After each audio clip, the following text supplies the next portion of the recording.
اعوذ باللہ من الشیطان الرجیم بسم اللہ الرحمن الرحیم رب اشرح لی صدری ویسر لی امری واحلل عقدۃ من لسانی یفقہوا قولی۔ جب کوئی مکہ آئے تو طواف شروع کرتے وقت سب سے پہلے حجر اسود کو چومے اور 3 چکروں میں رمل کرے۔ ابن عمر رضی اللہ عنہ سے روایت ہے، انہوں نے فرمایا، میں نے آپ صلی اللہ علیہ وآلہ وسلم کو دیکھا، جب آپ مکہ تشریف لاتے تو طواف شروع کرتے وقت پہلے حجر اسود کو بوسہ دیتے، پھر 7 چکروں میں سے پہلے 3 میں ذرا اکڑ کر چلتے۔ حج اور عمرے میں رمل کرنا۔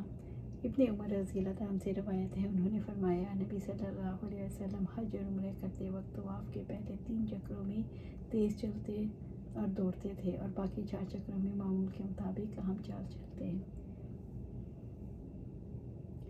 عمر بن خطاب رضی اللہ عنہ سے روایت ہے، انہوں نے حجر اسود کو مخاطب کر کے فرمایا، میں یقیناً جانتا ہوں تو ایک پتھر ہے، کسی کو نقصان یا نفع نہیں دے سکتا، اور اگر میں نے آپ صلی اللہ علیہ وسلم کو نہ دیکھا ہوتا تو آپ نے تجھے بوسہ دیا تو میں کبھی تجھے بوسہ نہ دیتا۔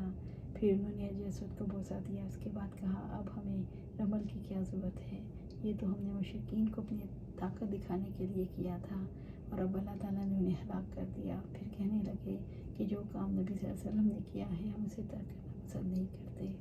عبداللہ بن عمر رضی اللہ عنہ سے روایت ہے، انہوں نے فرمایا، جب سے میں نے نبی صلی اللہ علیہ وسلم ان دونوں کونوں کا استعلام کرتے دیکھا، میں نے شدت اور نرمی کسی حال میں بھی اس کا استعلام کرنا ترک نہیں کیا۔ چھڑی سے حجر اسود کو چھونا۔ ابن عباس رضی اللہ عنہ سے روایت ہے، انہوں نے فرمایا، نبی صلی اللہ علیہ وسلم حجۃ الوداع میں اپنے اونٹ پر سوار ہو کر طواف کیا، آپ چھڑی سے حجر اسود کا استعلام فرماتے۔ صرف حجر اسود اور رکن یمانی کا استعلام کرنا۔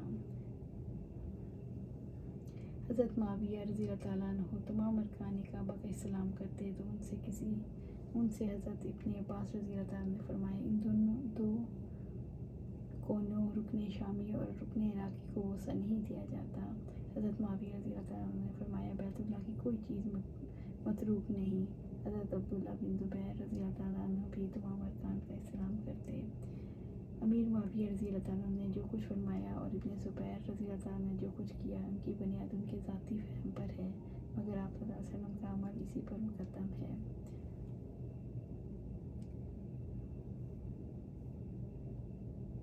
حجر اسود کو بوسہ دینا۔ عمر بن خطاب رضی اللہ عنہ سے روایت ہے، انہوں نے حجر اسود کو بوسہ دیا اور فرمایا، اگر میں نے رسول اللہ صلی اللہ علیہ وسلم کو تجھے بوسہ دیتے ہوئے نہ دیکھا ہوتا تو میں بھی تجھے بوسہ نہ دیتا۔ ابن عمر رضی اللہ عنہ سے روایت ہے، ان سے ایک آدمی نے حجر اسود کو بوسہ دینے کے متعلق پوچھا تو انہوں نے فرمایا، میں نے آپ صلی اللہ علیہ وسلم کو اسے ہاتھ لگاتے اسے بوسہ دیتے دیکھا ہے۔ اس شخص کا بیان ہے کہ میں نے عرض کیا، اچھا بتائیے، اگر مجمع زیادہ ہو اور لوگ مجھ پر غالب آ جائیں تو میں کیا کروں؟ ابن عمر رضی اللہ عنہ نے فرمایا، اس قسم کی مگر یمن میں رہنے دو، میں نے آپ صلی اللہ علیہ وسلم کو اسے بوسہ دیتے ہوئے اور چومتے ہوئے دیکھا ہے۔ حجر اسود کے پاس آ کر اس کی طرف اشارہ کرنا۔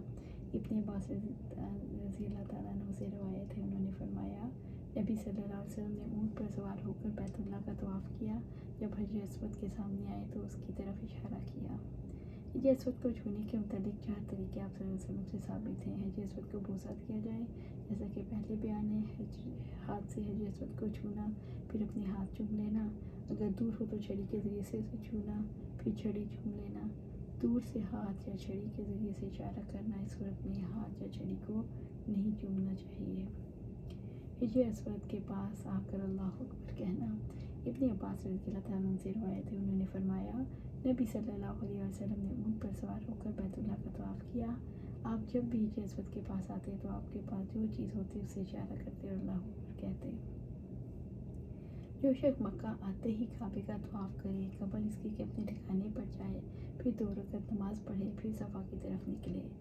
عروہ بن زبیر رضی اللہ عنہ سے روایت ہے، انہوں نے کہا، مجھے ام المومنین عائشہ رضی اللہ تعالیٰ عنہ نے بیان کیا کہ نبی صلی اللہ علیہ وسلم جب مکہ مکرمہ آئے تو سب سے پہلے وضو کر کے بیت اللہ کا طواف کیا، صرف طواف کرنے ہی سے آپ کا عمرہ مکمل نہیں ہوا، پھر آپ کے بعد حضرت ابوبکر اور حضرت عمر رضی اللہ تعالیٰ عنہ نے بھی ایسا ہی حج کیا، پھر میں نے اپنے والد محترم حضرت زبیر رضی اللہ عنہ کے ہمراہ حج کیا تو انہوں نے بھی سب سے پہلے طواف کیا۔ اس کے بعد میں نے مہاجرین اور انصار کو دیکھا، وہ بھی اسی طرح کرتے تھے۔ میری والدہ حضرت اسماء رضی اللہ عنہ نے مجھے بتایا کہ انہوں نے اور ان کی ہمشیرہ حضرت عائشہ رضی اللہ عنہ نے حضرت زبیر بن عوام اور فلاں فلاں نے عمرے کا احرام باندھا۔ انہوں نے جب حجر اسود کو ہاتھ لگائے اور طواف مکمل کرنے کے بعد صفا مروہ کی سعی کی تو احرام کھول دیا۔ عبداللہ بن عمر رضی اللہ عنہ سے روایت ہے کہ آپ صلی اللہ علیہ وسلم جب حج یا عمرے کے لیے مکہ آتے تو سب سے پہلے بیت اللہ کا طواف کرتے، پہلے 3 چکروں میں دوڑتے اور باقی 4 میں معمول کے مطابق چلتے۔ طواف کے بعد 2 نفل ادا کرتے، پھر صفا مروہ کے درمیان سعی کرتے۔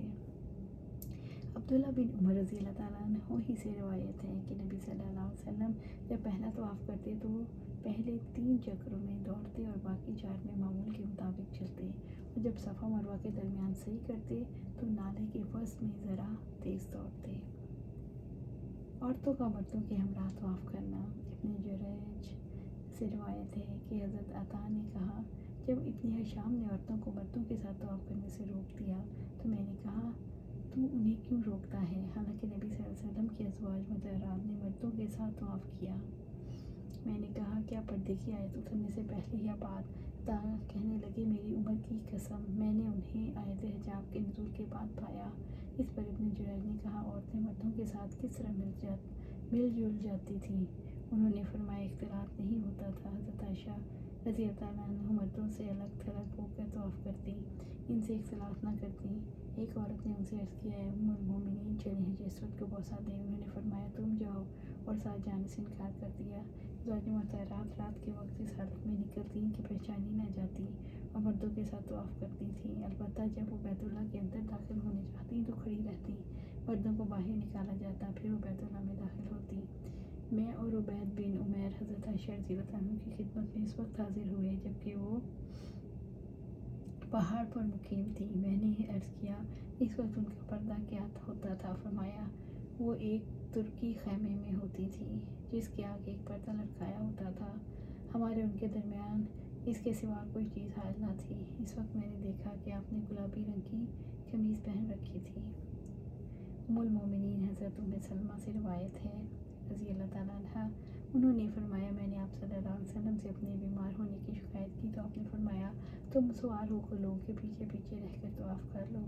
چنانچہ میں نے لوگوں سے پیچھے رہ کر طواف مکمل کیا جبکہ آپ صلی اللہ علیہ وسلم اس وقت بیت اللہ کی ایک جانب صبح کی نماز پڑھ رہے تھے اور تلاوت فرما رہے تھے، والطور و کتاب مسطور کی تلاوت فرما رہے تھے۔